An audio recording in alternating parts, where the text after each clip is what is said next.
matin, Deliciously est au Moumi, un restaurant qu'on adore, qui est situé rue Sauval, dans le 1er arrondissement de Paris. Je suis aux côtés du chef Romain Le Cordroc.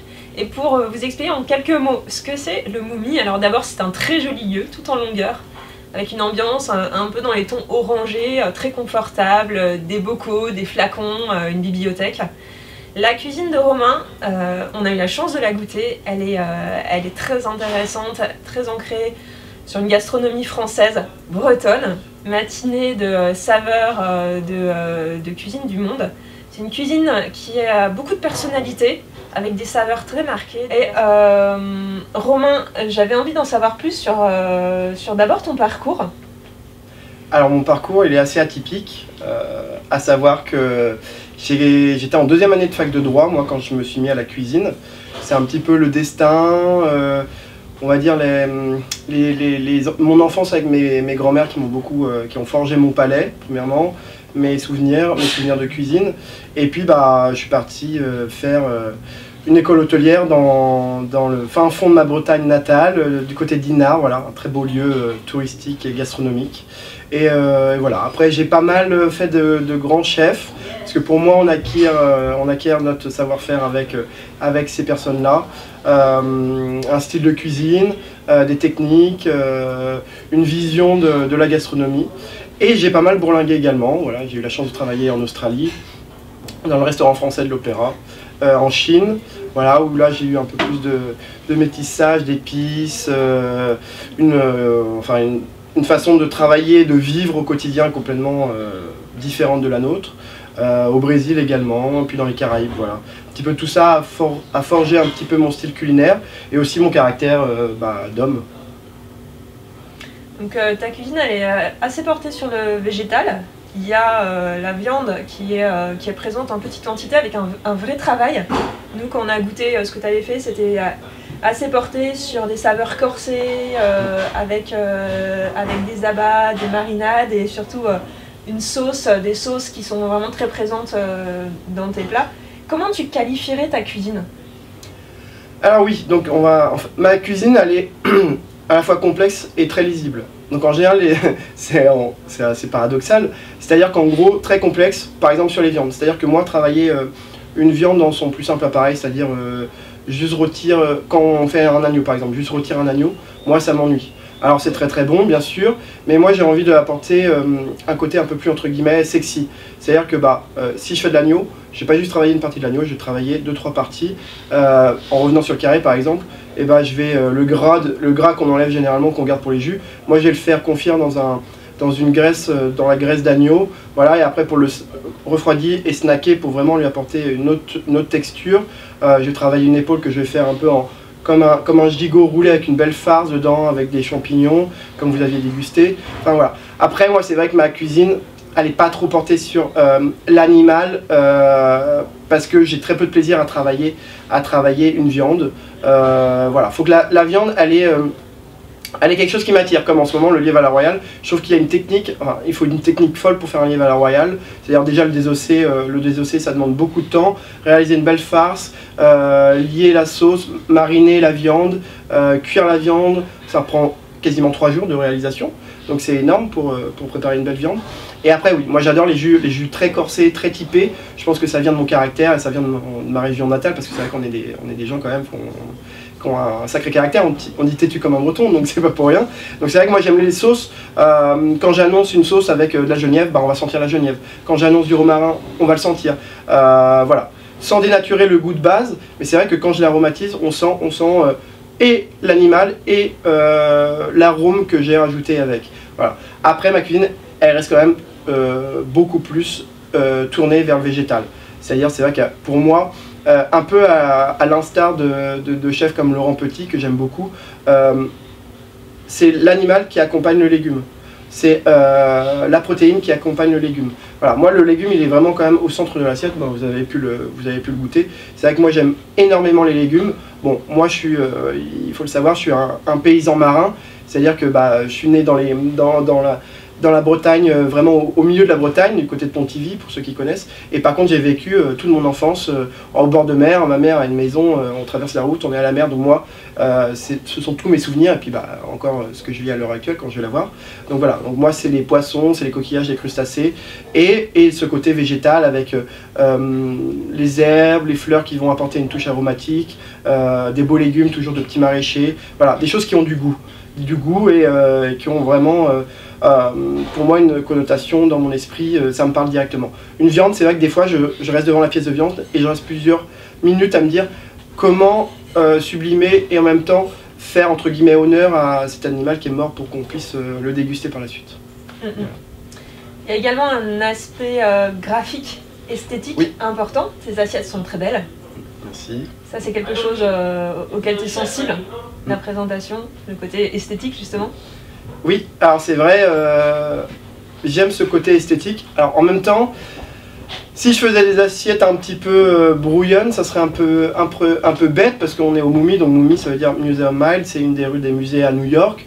On peut voir dans le restaurant qu'il est très classe, à la fois sobre, épuré, et en même temps on voit sur les murs avec des graphes de codex, on voit dans l'intitulé des menus, tout a un lien avec l'art.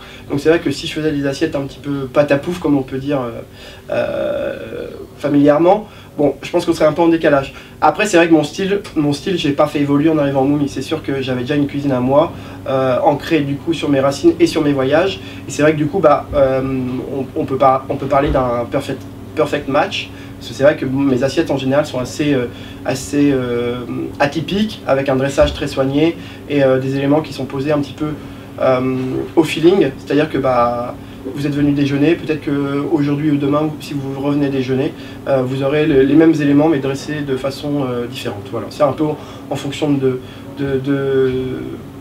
mes envies, de mon mood du jour, un petit peu tout ça. Voilà. Parallèlement, tu es sensible au gaspillage en cuisine, c'est ça? Oui. Il y a vraiment un travail que tu fais au quotidien avec ton équipe sur le fait de respecter un maximum le produit, t'en parlais tout à l'heure, mais également une veille sur le gaspillage en général. Ah oui, alors le gaspillage, c'est un vaste débat qui pourrait, si vous avez des heures, ça peut être pas mal, sinon je vais essayer d'en parler brièvement. Je pense que le gaspillage, c'est quelque chose qui m'a été... les luttes contre le gaspillage qui m'a été inculquée des plus jeunes. C'est-à-dire que moi j'ai été formé par un chef dans le sud de la France qui avait des yeux dans le dos, même sur les bras, sur les jambes, on ne sait rien. Enfin bref, il voyait tout le temps quand j'étais la moindre chose. Donc c'est vrai que nous, jeunes cuisiniers de 20 et quelques années, on se disait mais jeter une peau de tomate, pourquoi faire tout un pataquès pour ça?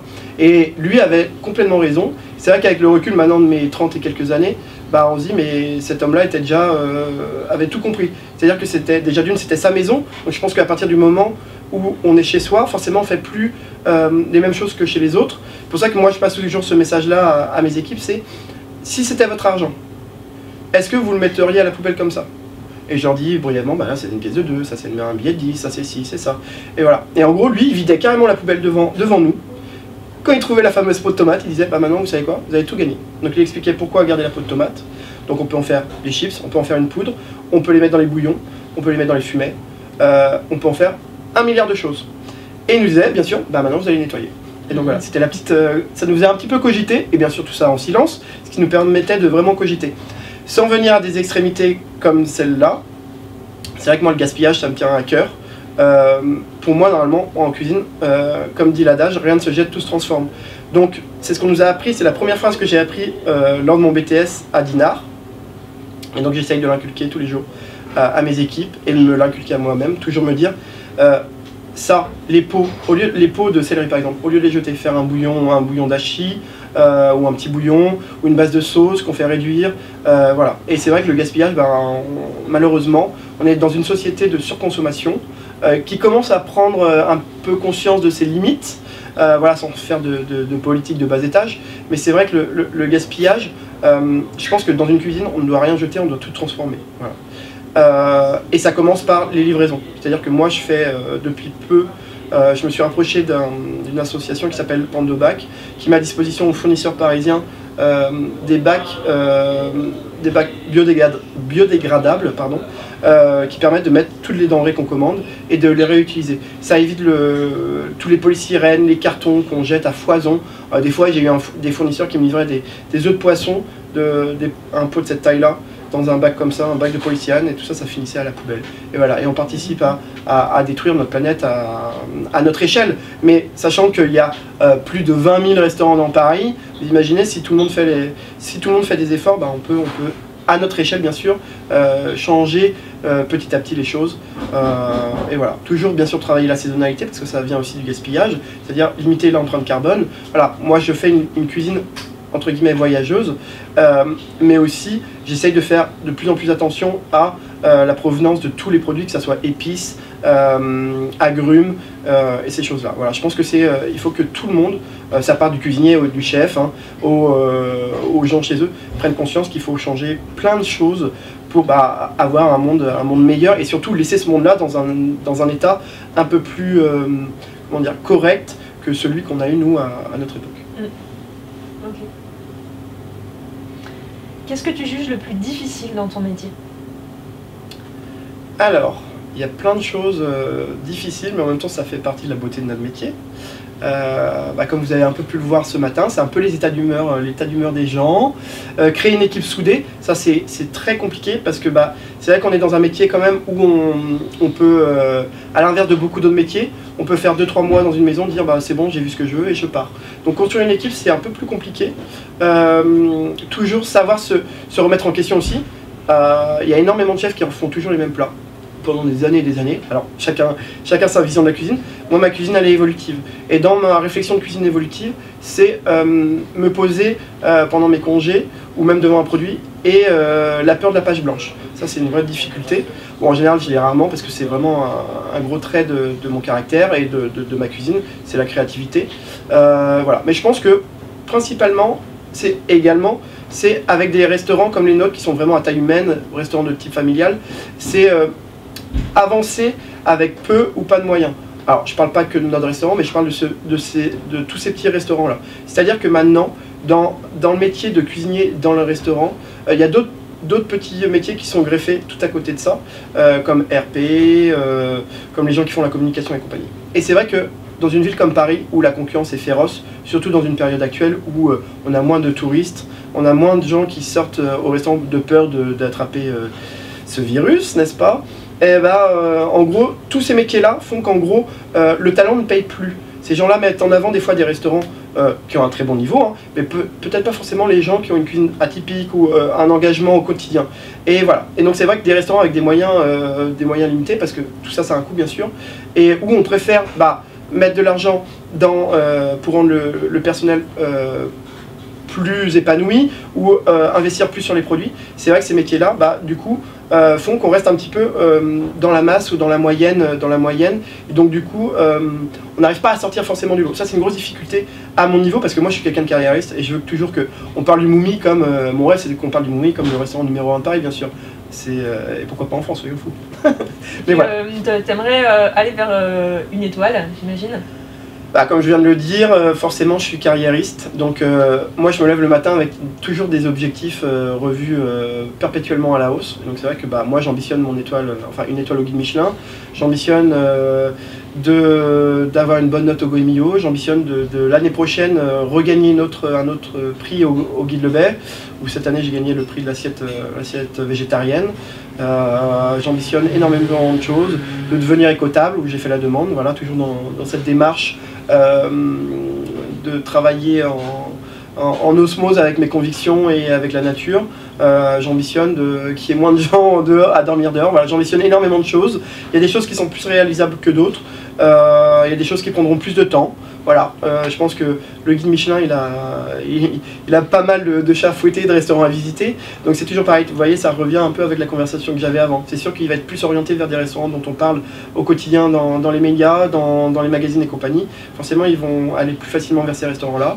Et puis, il y a des gens comme nous qui avons l'amour du métier. On se dit toujours, c'est pas grave, on n'est peut-être pas le restaurant dont on parle le plus, mais au moins on a une éthique de travail. Et le plus important, Les étoiles c'est bien joli, les notes c'est bien joli, mais le plus important c'est que les gens qui nous font l'honneur de passer la porte du restaurant repartent avec le smile, se disent oh, on a vécu quelque chose de beau et de bon surtout, et qu'ils aient envie de revenir et qu'ils passent que le bouche à oreille fonctionne.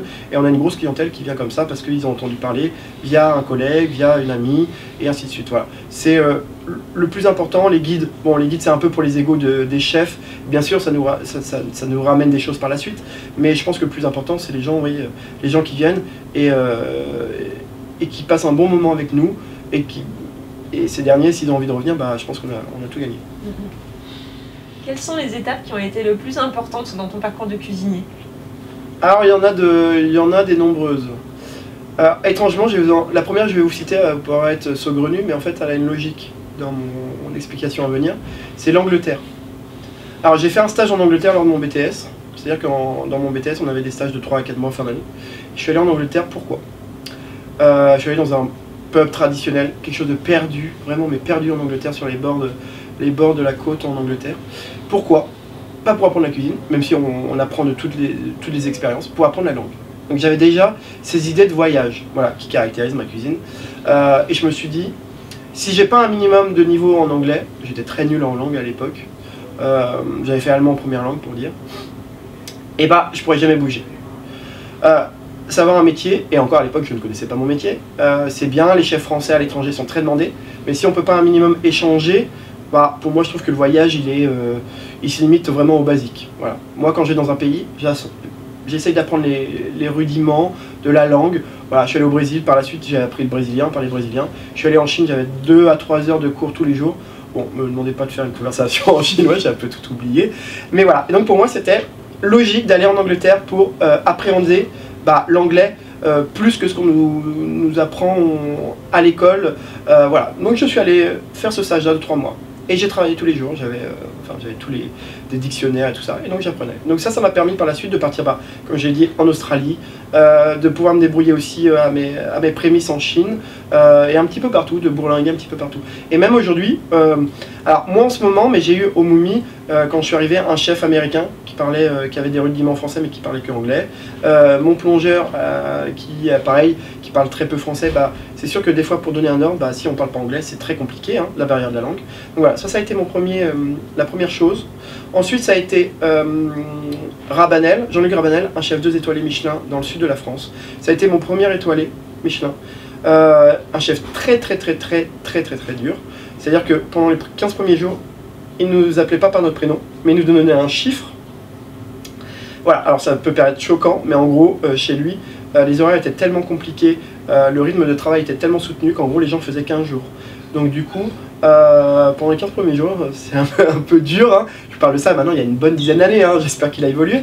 Mais voilà, c'était un chiffre, et après, par contre, tout coulait de source, et puis il se rapprochait vraiment de ses équipes. J'ai appris là-bas le côté perfectionniste, le côté rigueur, le côté végétal, qui m'est encore très propre, j'ai adoré travailler à ses côtés, et toujours ne jamais se satisfaire du travail accompli, toujours aller chercher plus loin, plus haut. Voilà, donc pour moi c'est vraiment un de mes pères, un peu père spirituel de la cuisine. Troisième, vraiment expérience marquante, l'Australie. Je suis arrivé moi en Australie, donc justement l'anglais là me servait, m'avait servi quand j'y suis allé, et en gros, c'était à l'époque où vraiment ils ouvraient toutes les frontières aux pays voisins, européens et compagnie.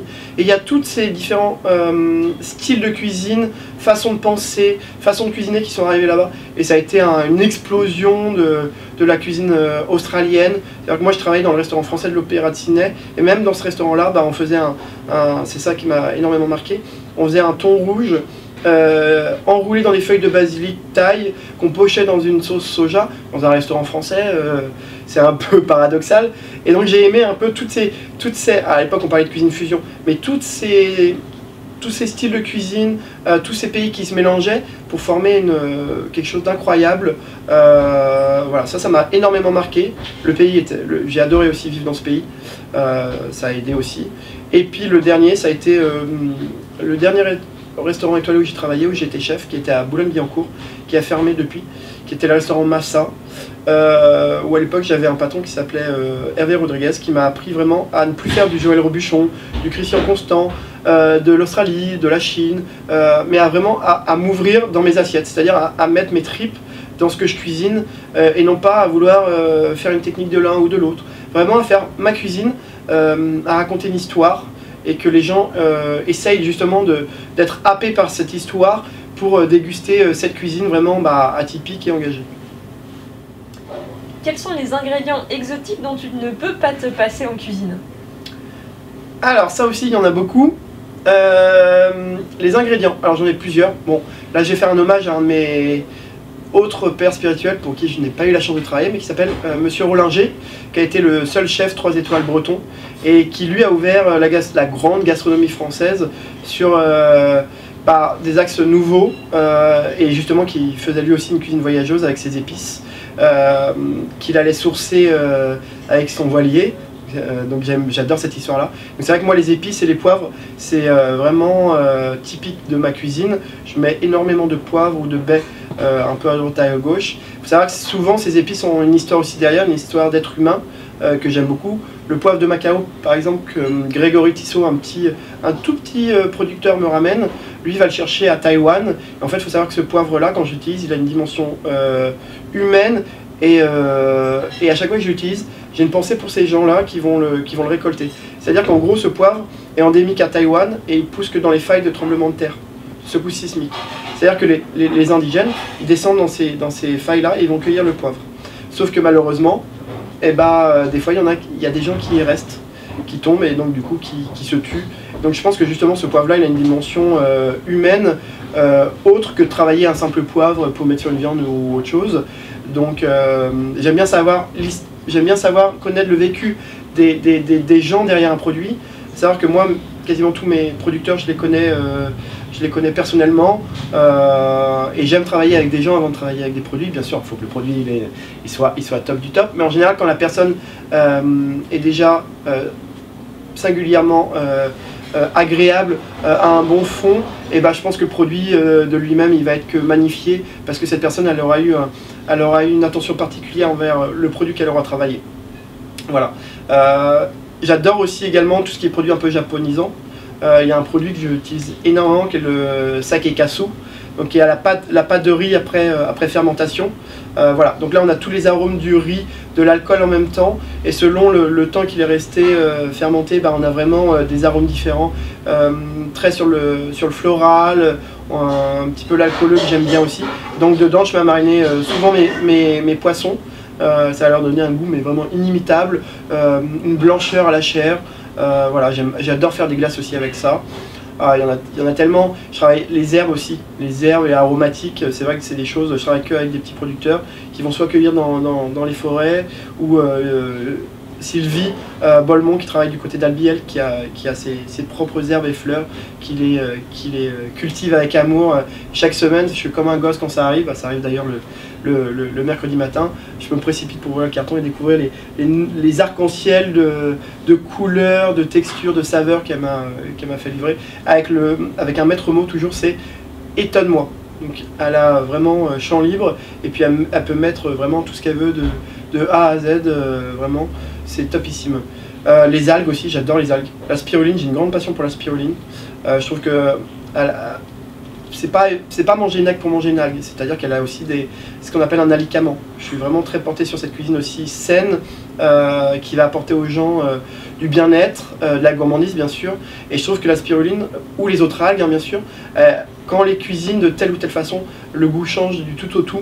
Je trouve qu'on peut vraiment faire des jeux de texture. Je fais un dessert chocolat algue et donc ce poivre de Macao, auquel j'associe une liqueur de laitue de mer d'un petit producteur breton. Voilà, et c'est une explosion de saveurs et on va dire que de base, l'algue, peu de gens la dégustent en sucré, alors que c'est vraiment très très bon. Voilà, j'aime vraiment beaucoup ce côté algues, océan, croquer la mer dans l'assiette. Voilà, c'est vraiment bon. Je suis breton, je pense que ça vient de là aussi, mais c'est vrai que c'est un gros marqueur de ma cuisine.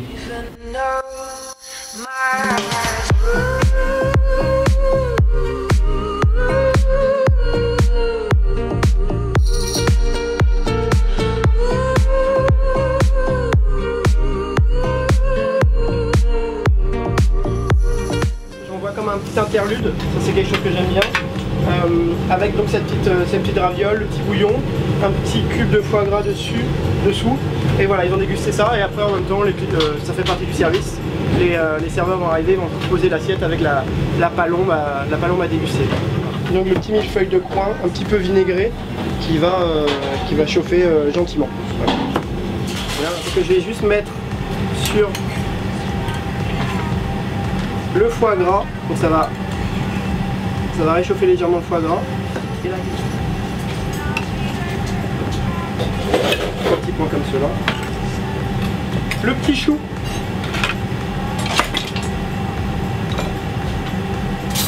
Qui est juste tombé au jus pareil de palombe, un petit peu de son de blé. Ça c'est quelque chose que j'aime bien, qui rappelle la céréale que les palombes normalement mangent, les volatiles mangent. La petite cuisse confite sur le côté. Le petit radicchio qui va apporter l'amertume que j'aime beaucoup dans ma cuisine. Et ensuite on va terminer avec 2-3 éléments. Donc le côté végétal, donc ça c'est des pousses d'amarante. Et bien sûr, je suis breton, donc un petit peu de sarrasin soufflé pour apporter un peu de croquant sur la volaille. Là vous avez ma palombe, coin et chou.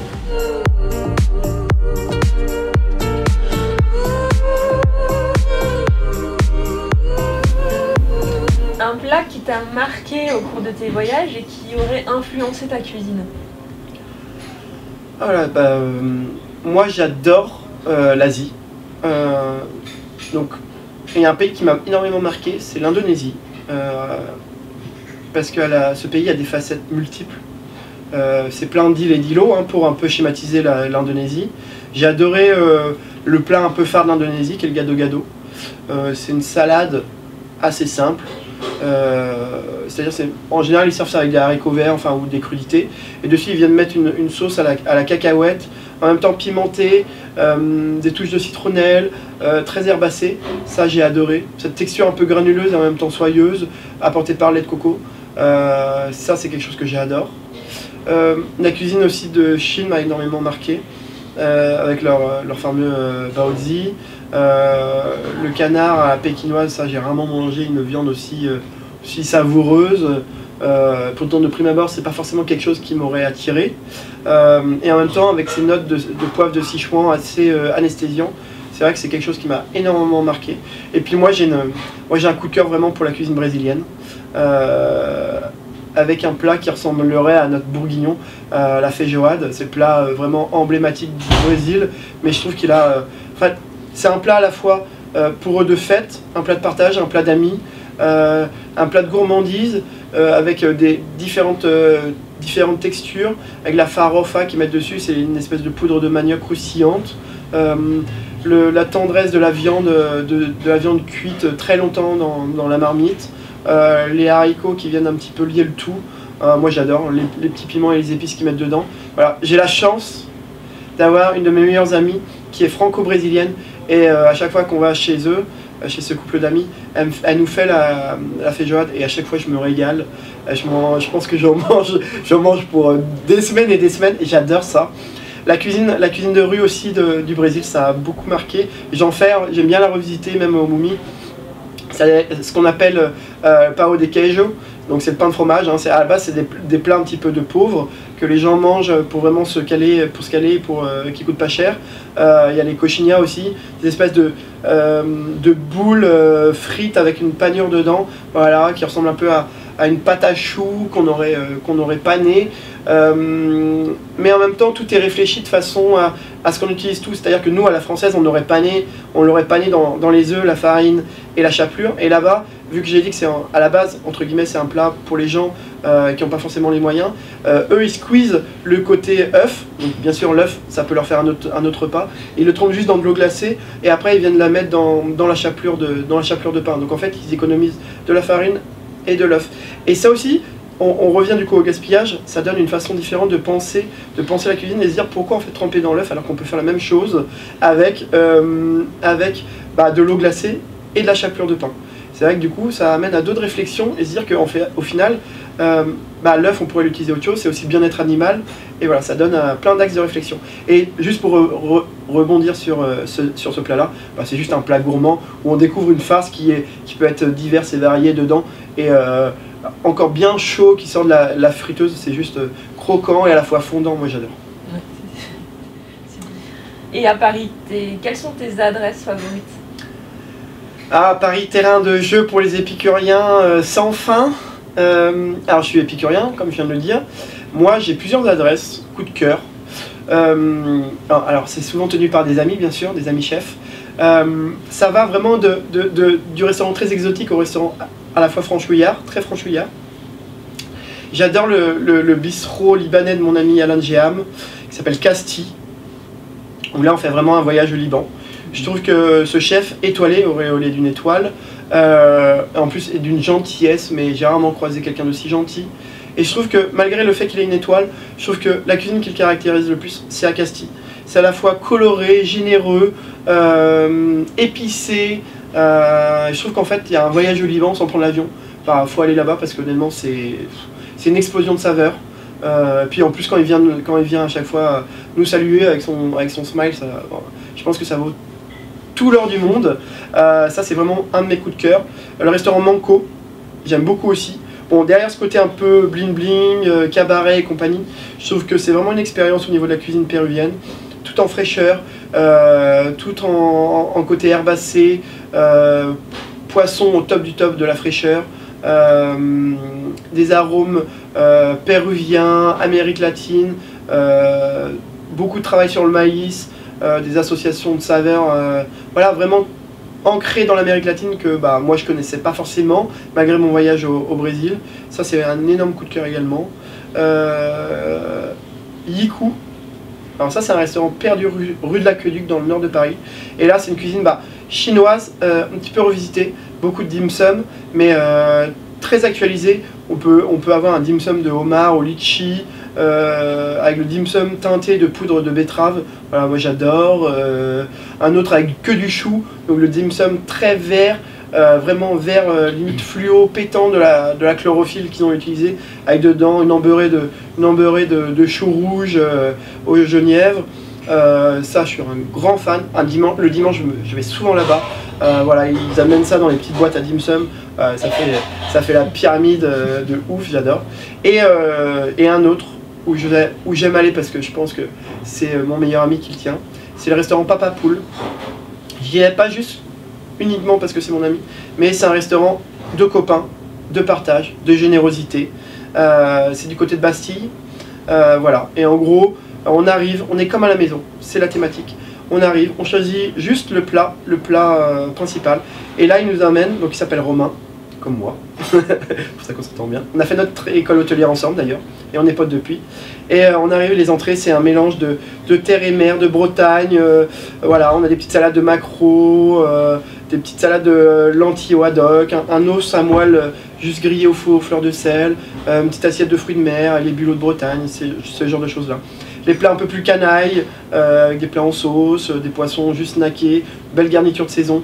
Et en dessert, c'est la farandole, c'est-à-dire que là-bas, il n'y a pas besoin de se casser la tête à dire « Oh, j'aurais bien pris ça, mais oui, il faut que je sois sérieux, je vais prendre ça. » Et voilà, comme à la maison, il arrive avec les plats de grand-mère, que ça passe du phare breton, de son fondant au chocolat inimitable, son riz au lait, les poires pochées, la tarte au marron. Et il amène tout devant, et puis il dit « Tu veux ça, tu veux ça, tu veux ça. » Et il te fait une assiette un peu composée comme ça, voilà, avec toujours le petit mot pour rigoler. Et voilà, moi c'est une de mes autres adresses coup de cœur, où j'aime aller. Il a des super fioles également parce que son frère est aussi de la partie et lui est sommelier. Et donc voilà, on mange pour pas cher et on sort de là. Et on n'a plus qu'à aller faire une bonne sieste parce qu'on a bien vécu. Merci beaucoup Romain, c'était passionnant tout ce que tu nous racontais, ça nous a gravement emmené en voyage.